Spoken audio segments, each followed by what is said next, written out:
पुढील पंचक्रोशी प्रदक्षिणा वर्ष 14वे, आज मुक्काम 8वा। आज आपण शिरूर आणि खेड या दोन्ही तालुक्याच्या सीमावर्ती भागावर आलो। इकडे वर शिरूर तालुका, इकडे खाली खेड तालुका सुरू होतो। हा घाट फार प्राचीन आहे, पूर्वी ज्ञानोबा आहे त्यावेळेस पैठणला शुद्धीपत्र आणायला गेले, त्यावेळेस याच घाटातून गेले आणि इथं माऊली घाट चढून आले। इथं माऊली मी सभा घ्यायची, गेले परत गेल्यावर परत मागे येताना माऊली आळे खिंडीवरून उतरले घाट, तो हाच घाट आहे आणि मग इथं थांबायचे माऊली। इथं मी सभा घ्यायचे, मग खाली जायचे, खालून येताना वर थांबायचे। चारही भावंड इथं कान्हो पाठक ज्यावेळेस आळंदीला जायचे त्यावेळेस इथं मी सभा घ्यायची, जातात येतानाही घाट चढून आले का इथं मी सभा घ्यायची।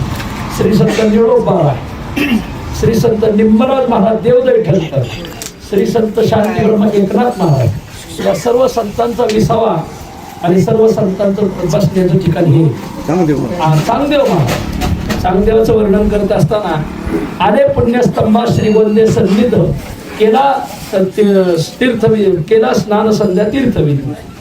ते पुण्यस्तंभाला आले।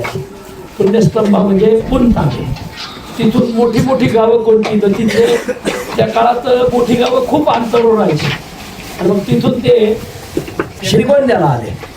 श्रीगोंद्याला आल्यानंतर श्रीगोंद्यावरून पुन्हा आळ्याला आले। आळे खिंडीवरून, एक इथं प्रमाण लिहिलं असेल बघा, आळे खिंडीवरून उतरले घाट।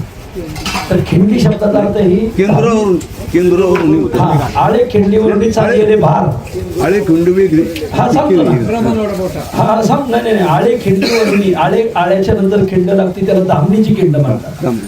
धामणीच्या खिंडीतही माऊलीचा पाठवत आहे। आणि मग कान्हो पाठक प्रीती चालविले सवे, प्रार्थने चांगदेवे अत्याला। मग चांगदेवाने इथं कान्हो पाठ ज्ञानोबा रायला भेटायला जायचे, पण त्यांच्याबरोबर चांगदेवाचे शिष्य, चांगदेवाचं सगळं गणवत। पण त्या काळात महाराष्ट्रात जेवढे मोठे मोठे संत आहेत यांना घेऊन माऊलीला भेटायला जायचं, कारण माऊलीवर वजन पडलं पाहिजे, धोरण चांगदेवाचं। आणि मग कान्हो पाठक प्रीती चालविले सवे, प्रार्थने चांगदेवे अत्यादरे। अत्यादरे प्रीती कान्हो पाठक सवे चाली चांगदेव आले। मग इथं हे केंदुरावरून उतरले घाट, गर्जती उद्भट सिद्ध, हाच तो घाट आहे, केंदुरावरून उतरले घाट हा तो घाट। आणि म्हणून इथं सर्व संत थांबायचे। पूर्वी इथं असे लोक दगडावर दगड रचायचे, मग दगडावर दगड रचले का लोकांचं काय म्हणणं आहे, वा लेकरं बाळ दगडावर दगड रचायचे पूर्वी। आणि मग इथं आता मी 25 वर्षापासून आम्ही ह्या रस्त्याने, तर इथं ह्या पादुका मोकळ्याच होत्या, इथं पहिल्या पादुका नव्हत्या।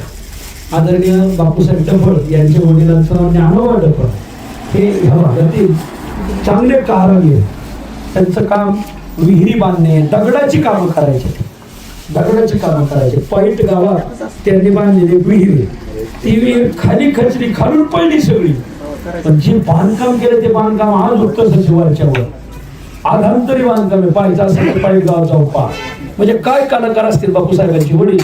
आणि ह्या घाटाचं काम करत असताना बापूसाहेबांच्या वडिलांच्या स्वप्नात ज्ञानोबा राहायचे। ज्ञानोबा त्यांचं नाव, वडिलांचं नाव होतं ज्ञानोबा। त्यांच्या स्वप्नात यायचे की इथं मी बसलेलो आहे आणि इथं माझ्या पादुका तुम्ही स्थापन करा, मी इथं बसलेलो आहे, माझ्या इथं पादुका तुम्ही स्थापन करा। आणि मग बापूसाहेबांच्या वडिलांनी ह्या पादुका स्थापन केलेल्या आहेत, हे ज्ञानोबा त्यांच्या स्वप्नात येऊन सांगायचं। आणि म्हणून नुसत्या मोकळ्याच पादुका होत्या आणि त्यांनी तो साधारण आपल्या खेळावेळा रचून केलं। मध्यंतरी कोरोनाच्या काळात लॉकडाऊनमध्ये मग सगळंच बंद होतं, मग बापूसाहेबांनी तो दगडाचा खेळा होता, तो खेळा बाजूला काढला। हा वटा आपल्या बापूसाहेबांनी बांधलेला आहे माऊलीचा, त्या पायऱ्या बांधल्या, हे उघड्यावर पादुका त्याला छत बांधलं। आता हे येतं तसं फारिस्ट खात्यात, पण फारिस्ट खात्याची इथून सगळे साहेब जायचे, पण साहेबांनी याला बंदी केली नाही का, बहुतेक ज्ञानोबरांनी सांगितलं असं की ह्या कामाला बंदी घालायची। साहेबांनी 5-6 वेळा पाहतोय यांना जाताना पाहिजे, साहेबांनी बंदी घातली नाही। असा हा बापूसाहेबांच्या वडिलांनी स्थापन केलेल्या आणि त्यांच्या मुलांनी त्यांचा जीर्णोद्धार केला अशा या पादुका। मग आपण गेली 14 वर्ष इथं थांबतो। हैबत बाबा निळोबरायला जातात तर इथं थांबतात, आणि पारनेर भागातून येणाऱ्या, नगर भागातून येणाऱ्या सगळ्या दिंड्या इथं थांबतात आणि मग पुढे जातात। असे पवित्र स्थानी आळंदीच्या पंचक्रोशीमध्ये माऊलीच्या समाधीनंतर जर पवित्र स्थान असेल तर हे स्थान आहे बघा, एवढा याचा महात्म्य. आणि म्हणून आपण सर्वजण इथे येतो. मग इथं देवाच्या समाधीचं स्नान होतं, पूजा होते. आता याचा भीमा महात्म्यात थोडा उल्लेख आलेला आहे या भागाचा. तर ते काय आहे ते बापूसाहेब तुम्हाला सांगतील. रामकृष्ण आहे. ज्ञानेश्वरा निवृत्ती उदारा सोपान देवा मुक्ताबाई नमो त्रिभुवने पावनी आद्यत्रय जननी देवाची. या ठिकाणी अलंकापुरी पंचकृषी त्यामधलंच हा भाग आहे. परत भीमा महात्म्य त्यामधला हा भाग आहे.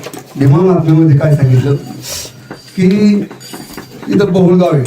पूर्वी त्या गावाचं नाव इथून बरोबर दक्षिणेला आहे. त्या गावाचं नाव पूर्वीचं काय मागध वगैरे असं नाव होतं, वेगळं नाव होतं.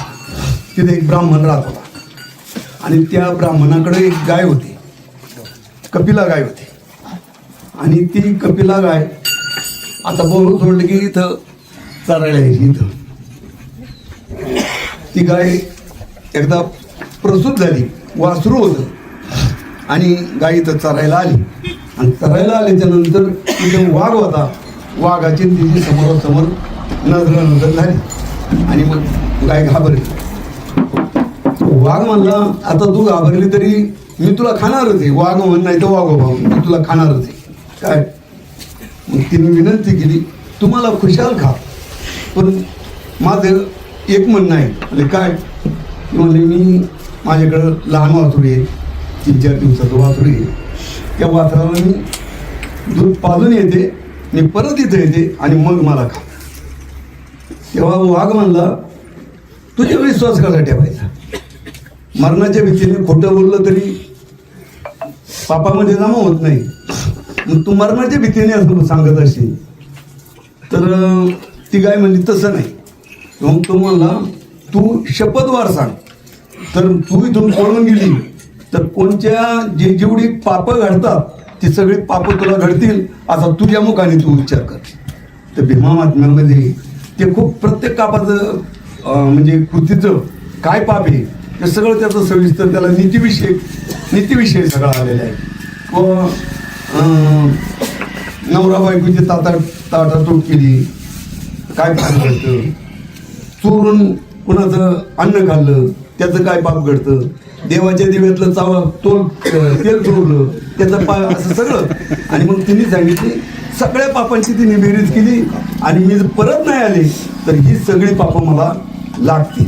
मग मला ठीक आहे.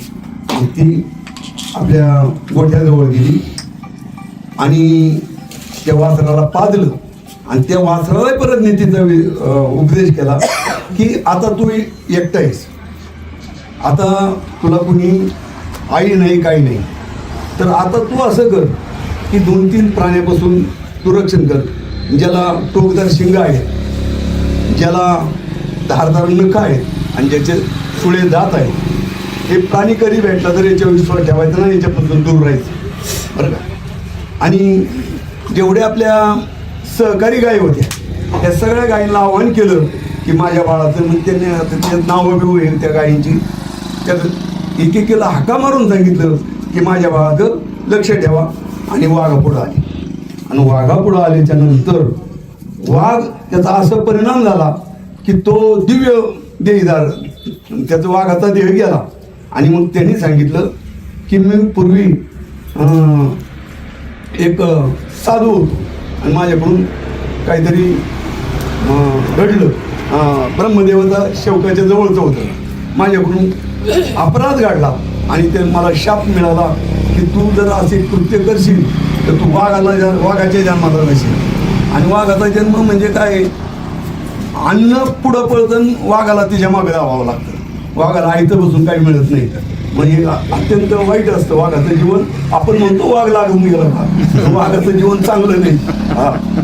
आणि मग त्यांनी सांगितलं की मग मी त्यांची करुणा भागली, माझ्याकडून अपराध घडला, मला उशाप द्या. मग त्यांनी ज्यावेळी सांगितलं की तुला ती स्वर्गातली जी गाय आहे ती गायीची तुझी ज्यावेळी गाठ होईल त्यावेळी तू मुक्त होशील. आणि म्हणून त्या गायीचं नाव होतं बहुळा. आणि बहुळा गायीचं आणि वाघाचं या ठिकाणी या खिंडीमध्ये तिथं त्यांचं बोलणं झालं आणि वाघ स्वर्गाला गेला आणि गाय परत आपल्या त्या ब्राह्मणाच्या घरी गेली. तिचं नाव बहुळा होतं म्हणून त्या गावाचं नाव बहुळ पडलेलं आहे. आणि त्या दोघांच्या तिथून एक झरा उत्पन्न झाला आणि पुढं तो तीर्थ तयार झालं, त्याला म्हणतात बहुला तीर्थ. आणि बहुला तीर्थ तिथं भीमेला जाऊन मिळतं, तर तिथं सगळ्यात पवित्र तीर्थ ते झालेलं आहे, बहुला तीर्थ म्हणून प्रसिद्ध आहे. आणि ह्या डोंगरामध्ये झालं म्हणून आता आपण जिथं जातो का, पूर्वी विश्रांती घेत होतो आपण, नाश्त्याला थांबत होतो, त्याच्या ह्या बाजूला पडझड अवस्थेतच आहे. तर ते बहुळाई म्हणून देवीचं नाव आहे, म्हणजे त्या गाईच्या नावावरून ती देवी आहे. आणि तिथं जी मूर्ती आहे ती एक गाय आहे, गाईचं म्हणजे पुतळा आणि पुढं वाघाचा पुतळा आहे, ते बहुला तीर्थ आहे.